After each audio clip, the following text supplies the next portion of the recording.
I went pale the second I saw it. It was just past midnight, and I was sitting in the break room of the hospital, halfway through a protein bar I didn't even want, scrolling Facebook while waiting for a late lab result to come in. My back ached, my legs were burning, and I had one more patient to check on before I could head home. I was drained, but then I saw the photo, and suddenly I was wide awake. There they were, my mom, dad, Madison, my sister, and some guy in board shorts with a beer bottle. All of them looked relaxed and sun-kissed, standing on a balcony overlooking a glowing Hawaiian sunset. Palm trees, ocean breeze, the works. The caption read, "Finally, a vacation with people who matter." That was it. No emojis, no explanation, just that. I stared at the screen for a while, completely frozen. Something about the wording hit harder than I expected. I had to read it again just to make sure it said what I thought it did, with people who matter. I wasn't tagged. I wasn't even mentioned. And yet, they had flown halfway across the world and posted this like they were free from everything that made their lives stressful, which apparently included me. I tapped the photo to zoom in. The background was unmistakable, a very specific ocean view I recognized from the brochures I had saved months ago when I started planning my dream trip. I'd researched the place obsessively, clicked through every gallery, Kona Reef Resort. It had taken me weeks just to justify even saving it as a possibility. I hadn't booked it because I couldn't afford it, but somehow they had. My stomach dropped. I didn't even go back to the Facebook feed. I switched to my banking app immediately. The emergency card was at the top of my linked accounts. It was supposed to be inactive. I only kept it open because Dad had a health scare a few years ago, and I figured they might need it again in case something serious happened. I never removed their access. And there it was. Charge after charge, $4,100, $3,200, $5,100, plus more from the resort spa, restaurant, even an ocean adventure company. Altogether, over $12,000, all within 3 days, all under my name. I wasn't furious yet, I was stunned. This wasn't an accident. They hadn't gotten hacked or misled. They had knowingly booked a luxury resort vacation, flown there, racked up thousands on my emergency credit card, and then had the nerve to publicly imply that I didn't matter. I didn't call. I didn't comment. I didn't send a message asking if something happened. I opened the credit card app, disputed every charge, froze the account, and flagged it with the fraud department. That card was dead now. At least they wouldn't be able to spend more. At 6:03 a.m., my phone lit up with a call. Madison. I let it ring. She called again and again. Then once more. The fourth time, I answered, not to hear excuses, not to let them explain. I just said, "When you land, you'll be getting served." Then I hung up. They chose this, every part of it. They didn't warn me. They didn't ask. And they sure as hell didn't hide it. So now they were going to deal with what came next. Because this wasn't just a betrayal, this was theft. And I was done pretending like family made it okay. They landed 3 days later, right into a storm they hadn't prepared for. By then, everyone in my orbit knew. Not because I told anyone, but because my mom did damage control before the damage had even arrived. She must have sensed it. The comments under her vacation post vanished. The caption changed from "a vacation with people who matter" to just 3 flower emojis. I saw that around 2 a.m. on a Tuesday. She thought deleting the evidence would undo the fact that she said it out loud. It didn't. I didn't waste time. The morning after I saw the charges, I consulted a lawyer. She didn't even blink when I laid it out, the card, the trip, the total, the photo. She told me the case was simple: unauthorized use of funds, breach of financial trust, potential fraud. She'd seen it before. Not often with parents, but she'd seen it. That made it easier. Not emotionally, but practically. So, when they touched down at LAX sweaty and sunburned, jet-lagged from their little island adventure, they were greeted at home with a manila envelope on their doorstep, filed, notarized, and delivered. Inside, a civil suit naming both my parents and, just for formality's sake, Madison. Though I had every reason to believe she didn't swipe the card herself, it was still her vacation. My phone didn't stop buzzing for 48 hours. First, it was Madison. She texted me, "Hey, can we talk?" 4 times before calling. Then, she texted again saying she had no idea the card was mine. She claimed she thought my parents had saved up. I didn't respond, and I didn't open the door when she showed up outside my building. I saw her from the peephole. She stood there for about 10 minutes, pacing, typing something on her phone she never sent. Then she left. Mom called next. She didn't leave a message, but I got a wall of texts after paragraph about how hurt she was. How she couldn't believe I'd betray family like this. That word betray nearly made me laugh.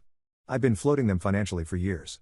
Paid off the last of Madison's tuition because Mom forgot the due date. Covered their property taxes the year Dad couldn't find the envelope. Forgave it every time because I thought maybe they were trying their best. Now I knew better. They weren't trying. They just didn't care who paid the bill as long as it wasn't them. On day 3, I got a formal email from a lawyer representing them. He asked what it would take to make this go away. I gave him the exact amount of the disputed charges, $12,426.37, plus court fees and filing costs. I told him I would withdraw the claim the second I received a certified check in that amount. No installment plans, no favors, no forgiveness. They declined. An hour later, Dad called. I let it go to voicemail. He left a message saying this was insanity and that I was ripping the family apart over some vacation. He said it like I was the problem, like they hadn't lied, stolen, and flaunted it in front of the entire internet. Like they weren't counting on me keeping my mouth shut just like I always had. Mom texted again. This time it was shorter, "This will destroy the family." I didn't reply. She was wrong anyway. The family wasn't destroyed when I filed the suit. It was destroyed the moment they decided to use me and then post about it like I didn't exist. There was a time not long ago when I might have caved. When I would have dropped the whole thing to avoid the guilt, the drama, the mess. But not anymore. That version of me was gone. They killed him somewhere between the spa treatments and the Mai Tais they charged to my name. And I was just getting started. It took 6 days. 6 days of silence from me and pure chaos on their end. I didn't need to be in the same room to feel it unraveling. It came in fragments. Texts from extended family members I hadn't spoken to in months, all dancing around the subject. A message from my uncle in Ohio saying, "I'm sure this is just a misunderstanding, Jack. You've always been level-headed. Just talk to your mom." As if talking was the issue, not stolen money and a photo caption that erased me from existence. I let them twist. The court filing deadline came and went. I didn't get a response from their side, so my attorney filed a motion to proceed by default. 2 days later, their lawyer emailed asking for an extension to file their answer. I agreed strategically. The longer this dragged on, the more real it became for them. Update. I went pale the second I saw it. It was just past midnight, and I was sitting in the break room of the hospital, halfway through a protein bar I didn't even want, scrolling Facebook while waiting for a late lab result to come in. My back ached, my legs were burning, and I had one more patient to check on before I could head home. I was drained, but then I saw the photo, and suddenly I was wide awake. That same day, Madison finally stopped texting and started knocking. She showed up at my apartment again, and this time, she didn't just wait at the door. She buzzed my neighbor, then made her way up the stairs and stood outside my unit knocking for 5 straight minutes. I didn't answer, but I stood in the hallway out of sight, listening. She wasn't crying. She wasn't yelling. She just kept saying my name softly, asking if we could please talk. I didn't move. Eventually, she slipped a folded note under the door that just said, "I didn't know. I really didn't. But they're panicking. Please." It wasn't enough. I didn't respond to her, but I did send a final formal message to their lawyer. I listed the exact amount from the charges, $12,426.37, and attached documentation of every transaction. I told them clearly that if I received that amount in full, I would withdraw the lawsuit. No payment plans, no discounts, no apologies. I didn't want words. I wanted what they took. 2 days later, I got an envelope hand-delivered to my door. No postage, just a white standard envelope with my dad's handwriting across the front. I opened it carefully. Inside was a certified check for the full amount, $12,426.37 exactly. Tucked behind it was a letter, not typed, handwritten in uneven blue ink like he'd scrolled it out in a hurry. It said, "We don't want this to go any further. We're sorry it got out of hand. Please withdraw the claim. We're still your family. Let's talk." That last line stayed with me for a while. We're still your family. Like the check was a bandage that made everything fine again. As if money alone fixed trust. As if they hadn't publicly humiliated me and quietly emptied my emergency reserves, thinking I'd either never notice or never speak up. They expected me to fold. They always had. I deposited the check. Then I called my lawyer, and we filed the withdrawal. Legally, it was done. The claim was dismissed. I was made whole, at least on paper. But I didn't send them a thank you. I didn't text anyone. I didn't write back. I stayed quiet. They messaged me constantly for the next few days. My dad sent an email with the subject, "We love you." And it was mostly a list of reasons why they felt comfortable using the card. How I had always helped out before. How they assumed I would understand eventually. It wasn't an apology. It was a defense. Madison sent another voice memo. She sounded tired. She said she was relieved it was over and hoped we could put it behind us, that we were lucky to still have each other. Lucky. That word felt like a joke. I never replied. Not to any of them. Because what none of them realized, what they still hadn't grasped, was that the lawsuit wasn't the punishment. It was the warning shot. And now that they'd gotten off easy, they were feeling bold again. And bold people make sloppy decisions. Part 4 is when they decided to play dirty, and it backfired hard. It started with a letter, not from them, at least not directly. This one came on heavy card stock from an address I recognized immediately, the family business. My grandfather's company.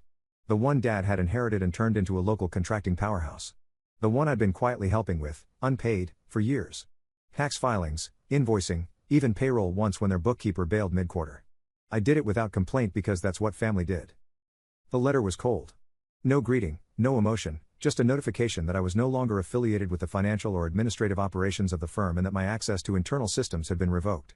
They even changed the QuickBooks password. It hit me in a way I didn't expect. Not because I lost some title, I never had one officially, but because I realized what it meant. They weren't sorry. They were punishing me. They got their money back.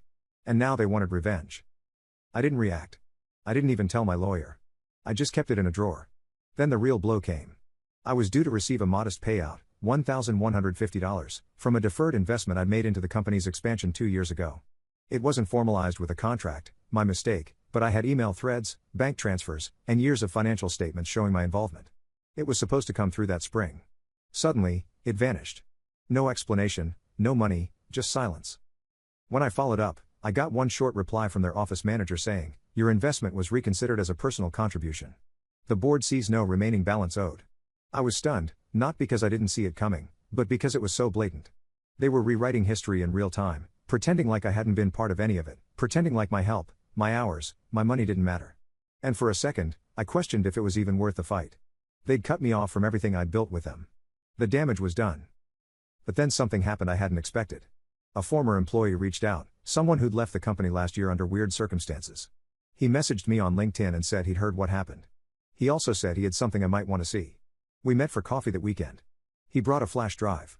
On it, a trove of old internal emails, conversations between my dad and his business partner discussing how to make Jack's role look unofficial on paper and strip him from distributions in case things go legal. These weren't mistakes. They were deliberate moves to erase me from the books. They were already planning to cut me out before the lawsuit ever began. And then the unexpected gem. One email from my dad. Dated 5 months before the vacation.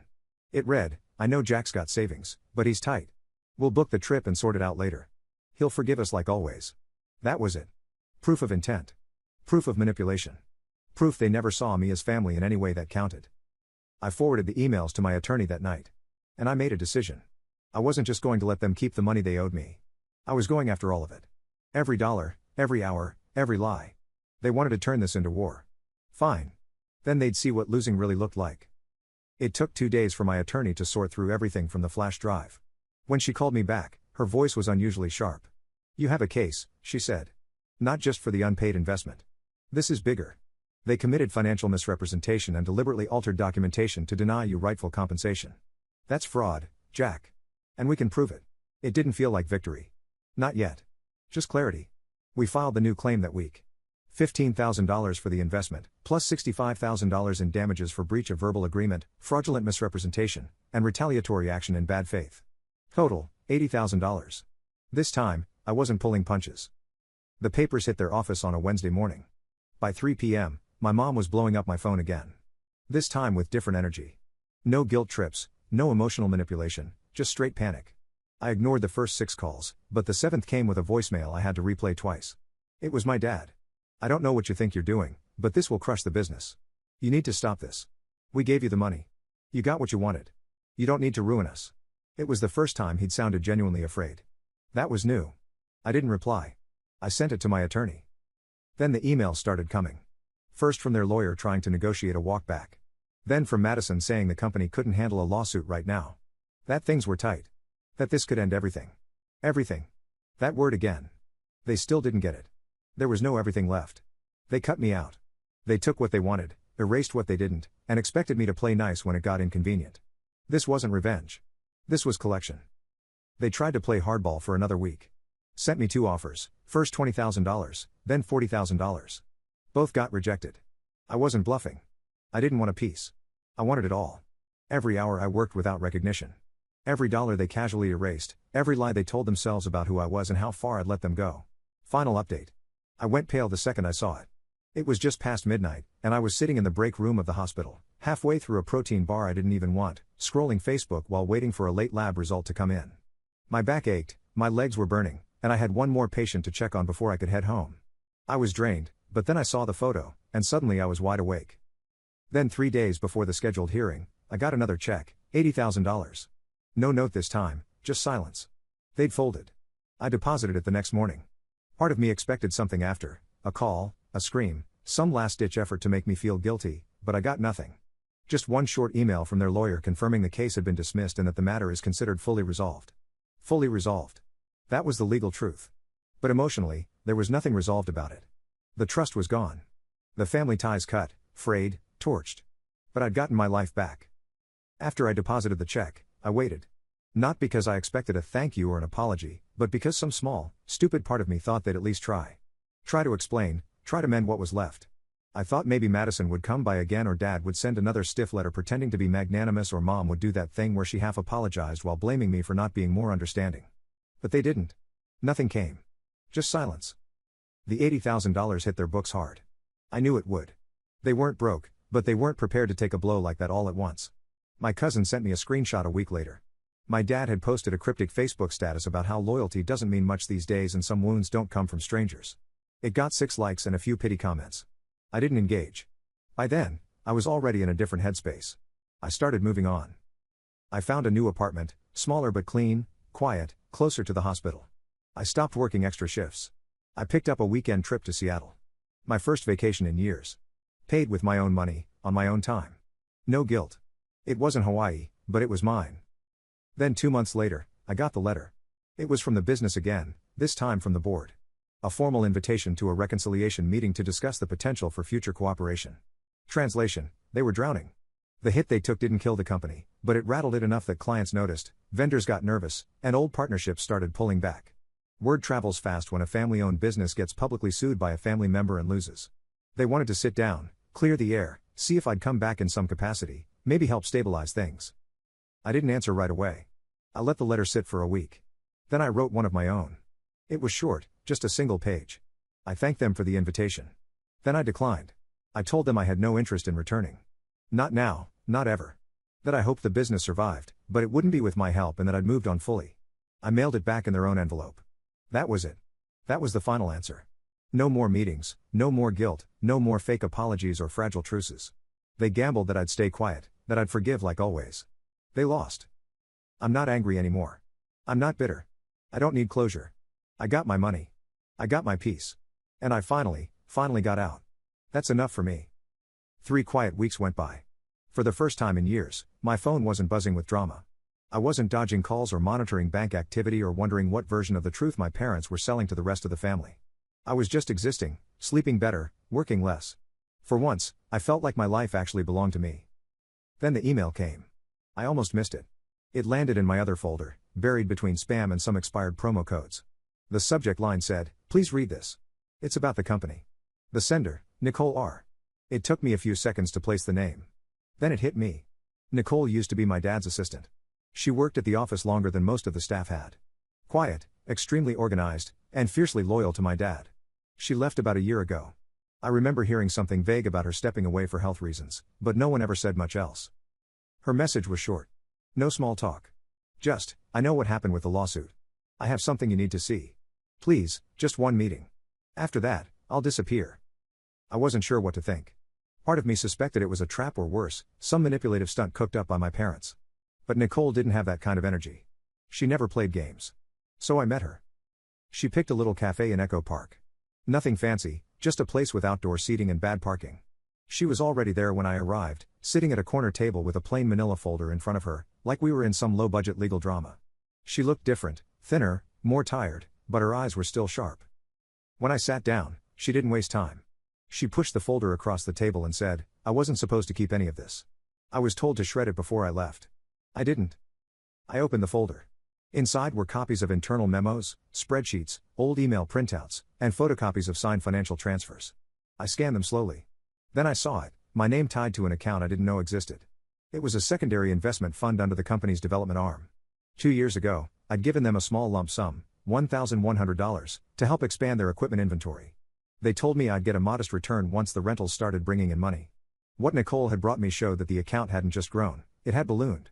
Through contracts and subcontractor deals, the fund had quietly accumulated over $45,000 in profit. But I'd never seen a dollar. I wasn't just left out, I was scrubbed out. My name appeared in the initial filing, then vanished from every quarterly report after that. They didn't dissolve the account. They just rewrote the ownership structure, moved my name off the books, and kept collecting on it. "They knew you wouldn't dig," Nicole said. "You never questioned them. They counted on that." She paused. "And I know what they did to you with the trip, the card, the lawsuit. This? This was never about a vacation. That was just the part they couldn't hide. She handed me a flash drive. Everything's on here. Emails, reports. I didn't keep it because I wanted to take sides. I kept it because it was wrong. I asked her why she was giving it to me now. She looked down and said, because they told people I was sick, that I left because I couldn't handle stress. The truth is, I called out your dad when I saw him signing off on the account transfers. I told him, you deserve to know. He told me to stay out of family business. Then I was encouraged to resign. She stood up, pushed her empty coffee cup to the edge of the table, and said, I don't need anything from you, but you should know this goes deeper. They're still doing it. Then she walked away. I drove home in silence. When I got there, I plugged in the flash drive and spent the next 3 hours combing through everything. There were documents tying my name to 3 separate accounts and, worse, notes indicating they'd planned to do the same to another cousin who had been promised to share in a side project but never got it. This wasn't just a mistake. This was a pattern. They paid me off once. I thought that was the end. But this? This was fraud. Systemic, documented, hidden for years. And suddenly I wasn't just the wrong son. I was a whistleblower.